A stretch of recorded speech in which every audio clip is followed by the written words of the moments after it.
Good day, Mom. My name is Carl P. Lazo, and today we're going to discuss about the motivation. Now, imagine your body is a giant library, and every cell holds a copy of massive book, your DNA. This book tells your body how to work, grow, and stay alive. Now, sometimes when the book is copied, there are little typos or edits. These are motivation. Changes in the DNA sequence. So, there are different types of these changes. May mga different types of changes, which is point mutation, insertions, deletions, frame shift mutation, chromosomal mutations, and that's the different changes. So first, I'm going to discuss about what is point mutations.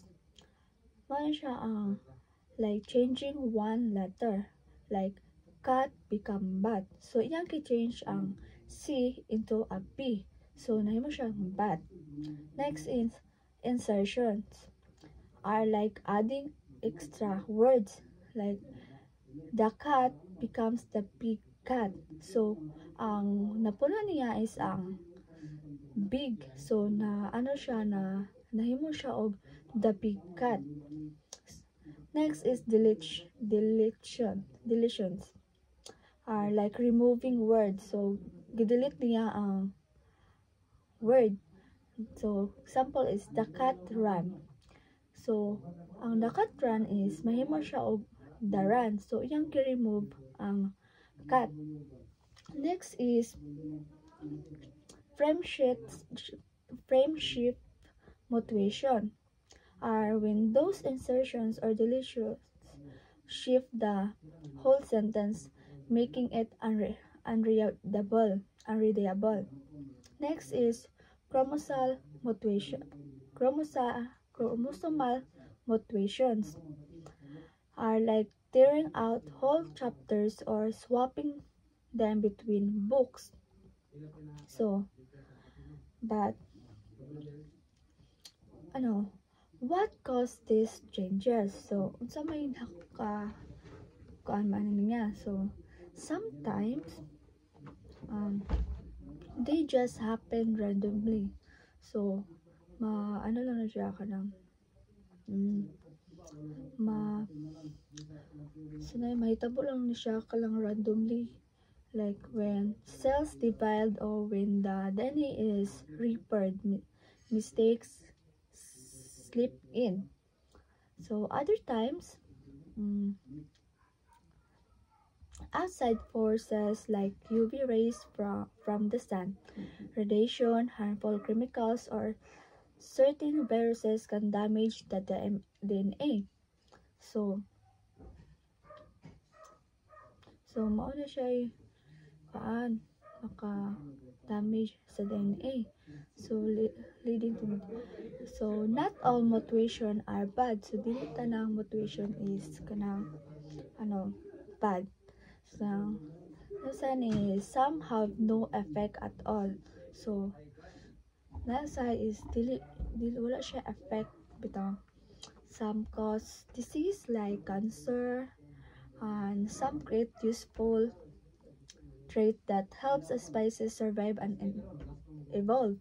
So motivation is both a challenge and creative force in life. So, and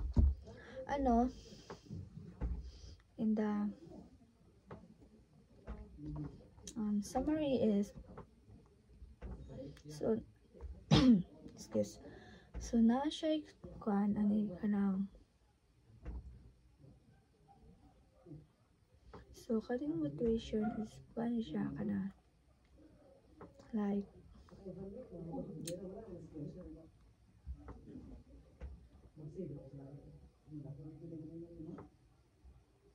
kanang is a change or error in genetic material of an organisms, like kanang gini-change niya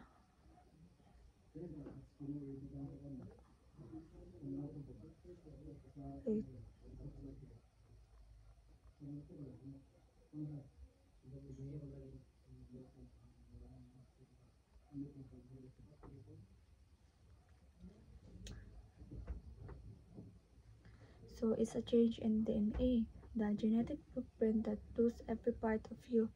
Without mutation, life would stay the same forever. Mutation introduces different. So, diba kaya naman siya yung mga different changes like, ano, insertions, deletions, frame shift mutation, di ko kalito, chromosal mutation, ano siya, changes, different types of changes.